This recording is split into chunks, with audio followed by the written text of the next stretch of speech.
You want to know what's funny about this whole Kevin Hart situation? Not even a joke. It's the reaction to the reaction to the reaction. It happens every year when they do a roast. It's not new. Like Tony Hinchcliffe went too far when he made that joke about George Floyd? I feel like you're saying going too far is the point. I don't want to put words in your mouth. Yes, I hate to say this, but I'm going to because we're being honest. Tony Hinchcliffe arguably had one of the best sets.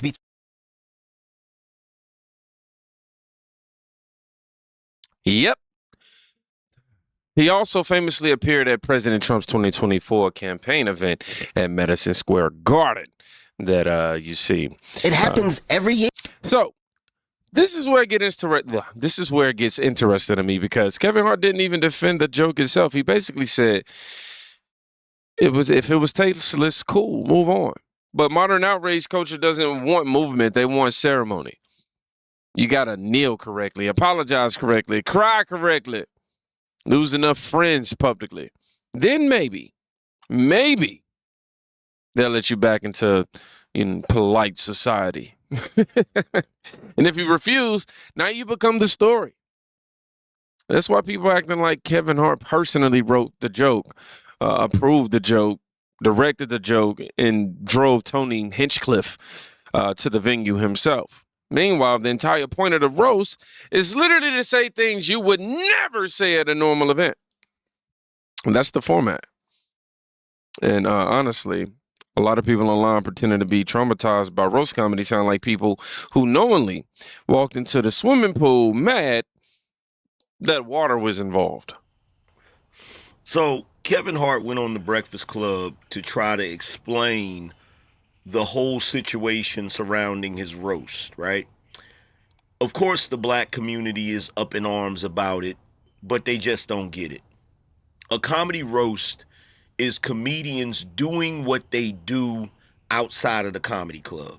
When they're not on the mic, when they're not on camera, and they're just hanging out with each other, this is what they do. They roast each other. And some of the funniest jokes when people are just standing around roasting each other are gonna be racial jokes. You gotta laugh at it. You gotta laugh at it because otherwise, what's the point? Exactly. That's the part people don't want to admit publicly. Roast comedians have been saying the same things for decades, man. Black jokes, white jokes, Jewish jokes, poor jokes, dead jokes, cancer jokes, like everything. The audience understands the environment before the show even starts, though. But now there's this weird expectation that every public moment has to, double as a social studies class. Everything has to teach. Everything has to heal. Everything has to pass through a political filter. That's exhausting and low-key insulting because, it treats grown adults like they can't separate disrespect from entertainment anymore. Kevin Hart just had an interview at the Breakfast Club talking about the George Floyd jokes that happened at his roast. He said he ain't got no apology for nobody. He said he don't take it back. What you want him to do? So can we move on? You're either gonna support Kevin Hart in the future or you ain't gonna support Kevin Hart in the future. Stop watching Ride Alone. Stop watching Jumanji. Because we got a dinosaur in the White House that we trying to get rid of right now. We got more important things to be thinking about. Sorry. If you thought the George Floyd joke had your panties in a bunch, let me give you this little piece of information. This should give your ass a wedgie. Donald Trump is our president and we damn near $40 trillion in debt. The most debt in American history, which means higher taxes, higher grocery prices. Gas prices is out the roof. Gas prices out the roof so bad, studies showing that Uber drivers and bus drivers out here getting more pussy than anybody in America right now. Y'all out here looking for a free ride. So wrap this Kevin Hart shit up, goddammit. Don't nobody want to hear about his little ass and his little ass joke. But wait, if you want to laugh, I got one that make you slap your knee and run up and jump around the room laughing so hard. Donald Trump got him and his family damn near exempt from tax audits. Lord knows I done marched for George Floyd. I done donated to George Floyd. I mean, I love that everybody standing up against that George Floyd joke, but we got another joke that just ain't funny right now sitting in the White House as we speak. We got other shit that's important going on right now. We do. Keisha Lance Bottoms won the Democratic primary to become the next governor of Georgia. I don't know what y'all doing, but that's what we focusing on. Nah, this is where the conversation kind of goes off the rails because this dude tried to turn the conversation about comedy into a campaign rally in under 60 seconds. Notice the move. The second people criticized the joke, suddenly it became, y'all worried about the wrong thing. Gas prices, Trump.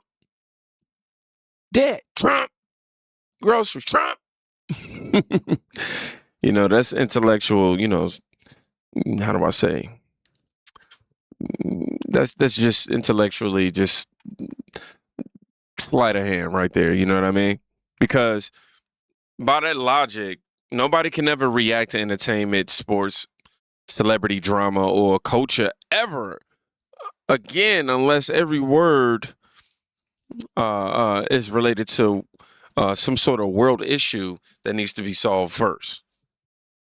You know how ridiculous that sounds?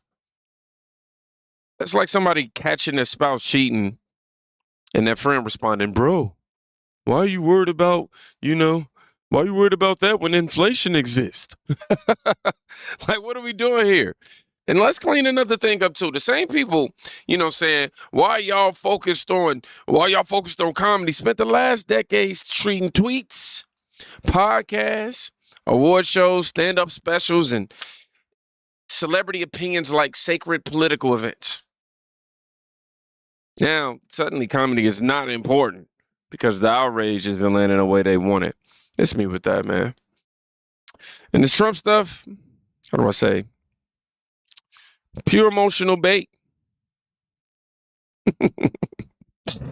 Yeah, man, pure emotional bait. Because whether somebody like Trump or hates Trump, Trump has absolutely nothing to do with whether people can criticize the joke about George Floyd.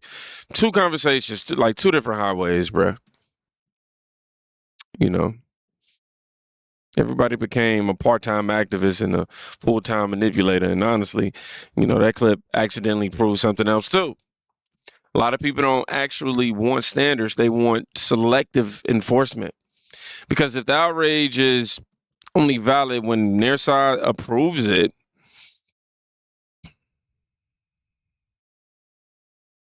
then it's not principle. You know what we're going to call that? We're going to call it branding. The roast of Kevin Hart special on Netflix. Kevin Hart made a pointed joke about his personal Mount Rushmore of racism. A list of people he claims hate black people. Alongside Shane Gillis, Kid Rock, Hulk Hogan, Kevin Hart included my name. Stephen A. Smith. Quote, my Mount Rushmore of racism when it comes to hating black people is Shane Gillis, Kid Rock, Hulk Hogan, Stephen A. Smith. Those are my four people when it comes to hating black people. The joke came during a roast segment where Hart was targeting Shane Gillis, the event's host, and then expanded to a broader critique of several public figures. Obviously, everybody knows me to be a sports commentator, known for my outspoken opinions. And I'm considered an individual that's been the subject of controversies over the years. Okay.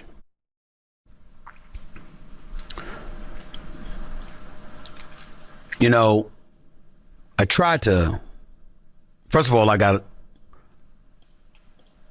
at least I thought I had, a pretty damn good relationship with Kevin Hart. It's been on my show on many occasions. I've known him for years.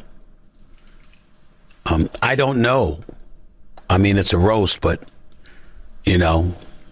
he's getting crucified because a lot of people felt like too many jokes at this particular roast was tasteless. My attitude is a roast is a roast. And people are there to be attacked. He's gotten attacked, all of that other stuff. But I'm not going to front and failing to acknowledge that this year has been very, very difficult for me. From the standpoint that even though I've been very, very blessed and fortunate to secure my future in ways that I never thought imaginable. First at ESPN and then here at SiriusXM. The flip side to that is that I've taken a lot of heat because of perceived positions that I may have had. And as a result, you've had some people from the Democratic Party who don't know that I'm aware of the steps and the lengths that they've been willing to go through to silence me, even though I'm somebody that has religiously voted Democrat, and I support most Democratic views. Kevin Hart may have been telling a joke. It may have been the latest tasteless one that he told. I have no issue with the joke if it was a joke. If it wasn't a joke, I still wouldn't have an issue with it. I have an issue with the fact that it came from him. Somebody that I kind of know a little bit, that I got a lot of love and respect for. And at a time in my life, knowing I've spent my life fighting on behalf of my community, that people try to continue this narrative about me that I know is false, but it nevertheless still hurts to hear out of the mouth of anyone who knows me.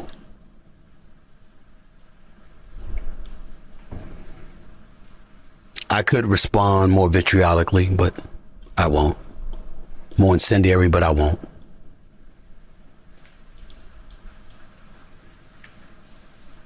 Because Kevin Hart has never once in his lifetime did anything to me that deserves that. And he's too good of a brother and too good of a human being for me to even consider doing something like that. But it stung.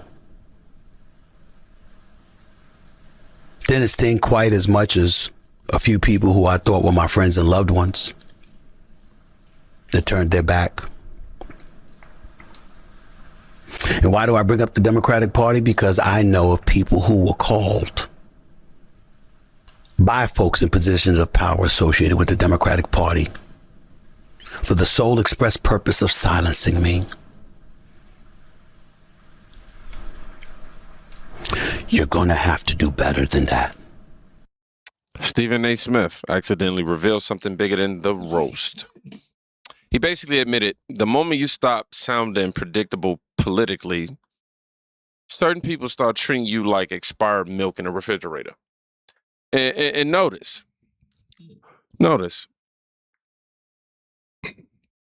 didn't even become some hardcore right-wing activist. Half the time, Stephen A. Smith still sounds like Stephen A.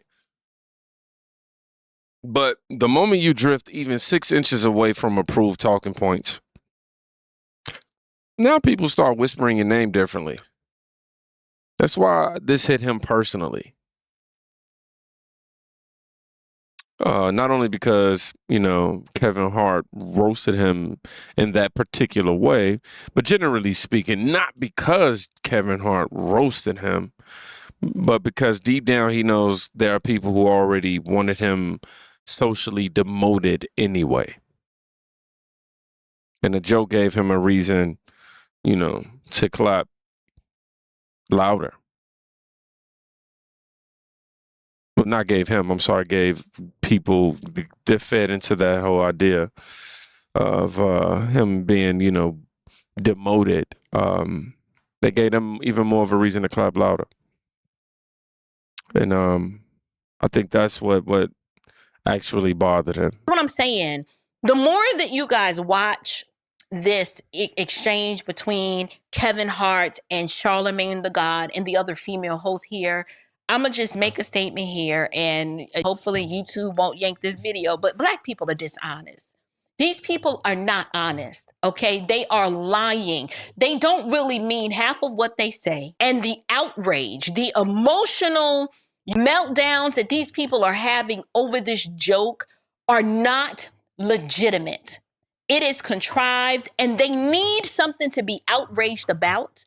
Because these people, you looked at the type of tragedy and just horrible outcomes that are in the Black community and are in our neighborhoods and are that we get from our educational system and in academia and just life in the hood, these people are not grieved about any of that. They are not grieved about the millions of aborted babies that have been tragically assassinated in the womb by the hired medical hitman that their own mamas retained in order to carry out the act. These people are dishonest. They're not upset over a George Floyd joke. They're not. But they want to make you think that they are because they have nothing else to be outraged about. And this is a smokescreen distraction. If they were really upset about the condition of the Black community and the dismal outcomes due to fatherlessness, they would do something about it. They would encourage our young women to marry before they carry. They would encourage our girls to put some clothes on and quit twerking, right? And to be chaste and to give a man a reason to want to marry you. They are not upset or hurt about this George Floyd joke. And this is a clip that that's really going to divide people, because once you start asking whether outrage is selective, now everybody gets nervous. Not because the question is illegal, but because it forces consistency. You see, the internet loves symbolic pain. Symbolic pain is easy. You repost, you hashtag, you rage for 48 hours, then everybody moves on to the next emotion or emergency. But solving the actual problem, that requires accountability, discipline, embarrassing conversations, personal responsibility. People hate those discussions because there's no applause attached to them. That's why celebrity controversy gets treated like a national crisis, while real issues quietly sit in the corner like unpaid rent. And honestly, that may be the deepest part of this entire Kevin Hart situation. Not the joke, not even the outrage, but how fast America can mobilize emotionally over entertainment while becoming completely numb to things destroying people in real life every single day. I mean, at the end of the day, you can hate the joke, love the joke, or ignore the joke. That's your business. But watching grown adults demand emotional supervision from comedians every 5 minutes is just getting ridiculous, especially when half the people screaming about harm, consume chaos recreationally every single day online. Anyway, y'all let me know. Was Kevin Hart right to stand on it, or should he have apologized? Now, if you made it to the end of this video, I want you to comment, stand on it. That's right. Stand on it. Y'all be safe. Go check out somebody today. You can cry later to be saving their life.